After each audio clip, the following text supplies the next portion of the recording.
Seat साहब, अब सारी निगाहें पाकिस्तान की तरफ हैं। Secretary of state Marco Rubio की भी आज वज़ीर आज़म पाकिस्तान से बात हुई, जिसके बाद इसहाक डार साहब की प्रेस कॉन्फ्रेंस हमने बहुत गौर से सुनी कि वो क्या इशारा कर रहे हैं। वज़ीर दिफा अलबत्ता बड़े बरहम थे, उन्होंने कहा है कि अब जो है वो पाकिस्तान के ऊपर वाजिब हो गया है कि वो अपना बदला ले, स्पेशली ये ड्रोन्स भेजे जाने के बाद। वज़ीर आज़म पाकिस्तान ने नेशनल असेंबली में जो खिताब किया उससे यूँ लगा कि जैसे पाकिस्तान ने स्कोर सेटल कर दिया है जहाज़ गिराकर। उससे पहले सिक्योरिटी कमेटी की मीटिंग के बाद ये था कि पाकिस्तान दिफा का हक महफूज रखता है। आपने समझाया कि बदला लेने में और अपना दिफा करने में एक फ़र्क है। राना सनाउल्लाह ने भी स्टेटमेंट में ये कहा कि अगर भारत अब इसके बाद कोई कार्रवाई करेगा तो फिर हम जवाब देंगे, अदरवाइज स्कोर इज सेटल्ड 5 तैयारे गिराए जाने के बाद। एक तो आप ये बताएं कि आप भी इस बात पे यकीन रखते हैं कि 5 तैयारे, उनमें राफेल शामिल है, पाकिस्तान ने गिराए हैं, और अब क्या पाकिस्तान को अपना बदला लेना चाहिए या कुव्वतें मुतहरिक हो चुकी हैं सीज़ फायर के लिए? देखिए, पाकिस्तान का कहना है 5 गिराए हैं जी। इंडियन मीडिया ने तस्लीम किया है कि 3 जहाज़ शायद गिरे हैं कश्मीर में और 1 बठिंडा में। जी ठीक, तो 4 का तो इंडियन मीडिया खुद कह रहा है कि मसले हैं। जी। एक फ्रांसीसी कंपनी जिसने ये बनाए हैं, उनके इंजीनियर्स कह रहे हैं एक तो डेफिनेटली गिर गया जी। बाकी हम तफ्तीश कर रहे हैं कि गिरे हैं कि नहीं गिरे। वो एक कंपनी है जो कि इजेक्शन सीट्स बनाती है। इजेक्शन सीट्स वो होती हैं कि जब जहाज़ को क्रैश होने लगता है तो वो बटन दबाते हैं और वो सीट बाहर निकल आती है। वो कंपनी जो सीट्स बनाती है वो उनका एक वेबसाइट है जहाँ वो बताते हैं कि हमने कितनी जानें बचाई हैं। मतलब एयर क्रैश होने लगा है, हमने जो सीट्स बना के दिए हैं, जो सिस्टम बना के दिया है, वो जब कितनी जानें हमने बचाई हैं, तो वो उन्होंने जानें बचाने का टेबल बनाया हुआ है कि हमने इतनी इजेक्शंस हुई हैं हमारी सीटों की और इतनी जानें हमने बचाई हैं पायलट्स की। राइट। और जैसे ये 5-6 मारे गए हैं तो उसमें उन्होंने 4 का इजाफा कर दिया। ओके। तो लोगों ने ये शुरू कर दिया, लोगों जी वो जो 4 उन्होंने बढ़ाए हैं, हाँ, तो वो इसीलिए बढ़ाए हैं क्योंकि ये 5 बढ़ाए हैं उन्होंने। एक अमेरिका में गिरा है, कोई क्रैश हुआ है जिसमें उनकी सीट उनकी लगी हुई थी, इजेक्शन हुई, और 4 वो कहते हैं कि उनकी सीटें यहाँ इस्तेमाल हुई हैं, जिसमें से 3 शायद एक मिराज की है और 3 जो है वो शायद राफेल की है जी। तो उधर से भी लोगों ने ये गिनती की है कि शायद वो भी एक एविडेंस है कि 4 दिन के अंदर या 3 दिन के अंदर उन्होंने 4 सीटें और बढ़ा दी हैं कि इतने लोगों की जानें हमने बचा दी। हाँ, बिकॉज जब वो हिट होती है या क्रैश होता है तो देन वो अपना एक टेबल बनाया हुआ है उन्होंने दिखाने के लिए। तो उधर से भी ये बात चली कि यार इसका ये मतलब है गिरे ही हैं, ये कुछ हुआ है डेफिनेटली। सो ये मामला अभी चल रहा है और सूनर और लेटर इंडियन मीडिया में कोई ना कोई ये बात निकलेगी, उसको फिर ये रोकने की कोशिश करेंगे। अच्छा। बिकॉज ये जो फ्रांसीसी है ना, उनके लिए तो बहुत बड़ा धक्का लगा है ये।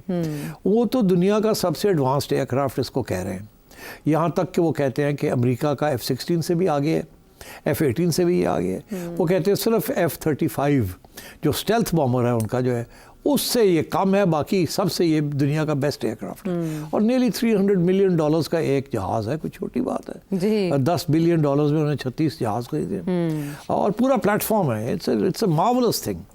मगर और तो वो बड़े परेशान है क्योंकि उन्होंने तो बहुत बड़ी मार्केट का तैयारी की हुई है, कतर ने खरीदे और वो बेचना चाह रहे हैं अपने ये टॉप ऑफ द लाइन जहाज़।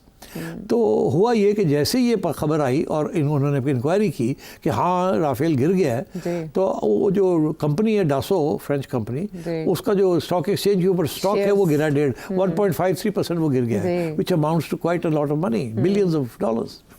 तो मगर इंटरेस्टिंग बात यह है कि उसके साथ साथ वो चाइनीज़ कंपनी जो कि बना के दे रही है आपको J-10 और J-17 और ये जो मिसाइल्स बना के दिए उन्होंने PL-15s, वो उसका स्टॉक बढ़ गया। उन्होंने मजा हो गई है चाइनीज़ दी। वो तो कह रहे हैं कि अब demand for the J-10 and J-17 इसके बाद वो तो सारी दुनिया जो है सस्ता जहाज़ है एंड उसकी avionics and quality is as good as these other. तो वो तो they are delighted the Chinese, वो तो खुशी से ही मर रहे हैं बेचारे। और ये जो है फ्रेंच जो है बड़े परेशान हो गए। तो इसका ये मतलब है जो परेशानी है नहीं है, कुछ हुआ है जिसकी वजह से दे आर अपसेट कि हमारा जहाज़ जो है इतना ज़बरदस्त जहाज़ ये इंडियंस ने किया, इतनी अच्छी मार्केटिंग और उसके बाद ये 1 घंटे के अंदर ढेर हो गया। तो I think that's also indication कि कुछ हुआ है। इंडिया जितना मर्जी छुपाए, 5 नहीं 3 नहीं 2 हुआ तो है ना। एक तो खुद सारे ही मान रहे हैं कि ये एक तो हो गया है, मगर द रेस्ट और कहते हैं, पाकिस्तान को कह रहे हैं आप हमें एविडेंस दें कि आपने 5 किलो आपकी तरफ गिरे। अरे भाई वो आपकी तरफ गिरे हैं, आप रास्ते पे से हट जाए, लोग जाके देख लेंगे। हाँ। ठीक है ना। अच्छा, मैं ये भी आपको बता दूं कि इनके पास एविडेंस होगी, ये अभी दिखा नहीं रहे हैं। उसकी वजह यह है कि जब मिसाइल लॉक कर जाती है ना एक टारगेट के अंदर, तो you can take a picture of it, वो रिकॉर्ड में आ जाती है, आपके जो इंटरनल रिकॉर्ड होता है। अच्छा। कि you locked into a Rafale. ऐसे लॉक वो बच ही नहीं सकता। Once you are locked in, then you can't escape. The only way to escape is कि आप रेंज से बाहर निकल जाएं from the range of the missile. Missile की रेंज जो है it's quite a long distance.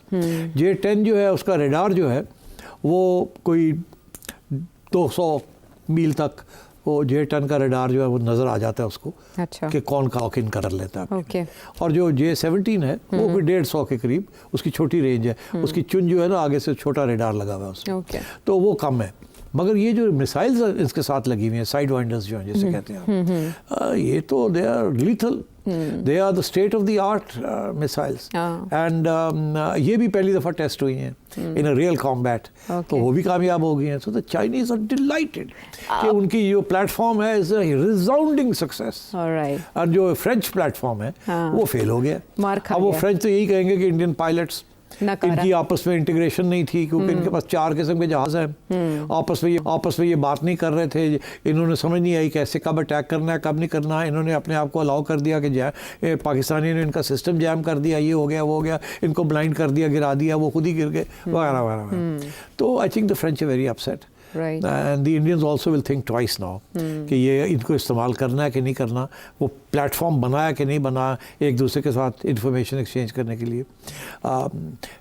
अभी मैं एक इंटरव्यू सुन रहा था एक रिटायर्ड एयर मार्शल की पाकिस्तानी, जो बता रहे थे कि स्प्लिट सेकंड के अंदर फैसला करना होता है because of the way the sophistication works in all these aircraft. तो हमारे पायलट्स ने स्प्लिट सेकंड्स के अंदर जो फैसले किए हैं, because we had an integrated system that work perfectly.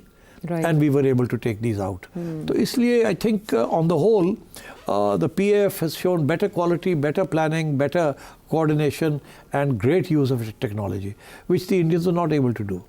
So I think that's what's happened in this aircraft business. मगर क्या इससे इंडिया को सबक सीखेगा, और अगर सीखेगा तो क्या करेगा, कैसे करेगा, that we have to wait and see. So to answer your question कि कितने जहाज़ गिरे हैं या नहीं गिरे, मेरा ख्याल है कि गिरे तो हैं। एक तो डेफिनेटली गिरा है, 1-2 शायद मिराज और वो सुखौफ शायद गिरे हैं, 3 तो गिरे हैं, बाकी 2 जो है वो शायद गिरे हैं शायद नहीं गिरे, आई डोंट नो।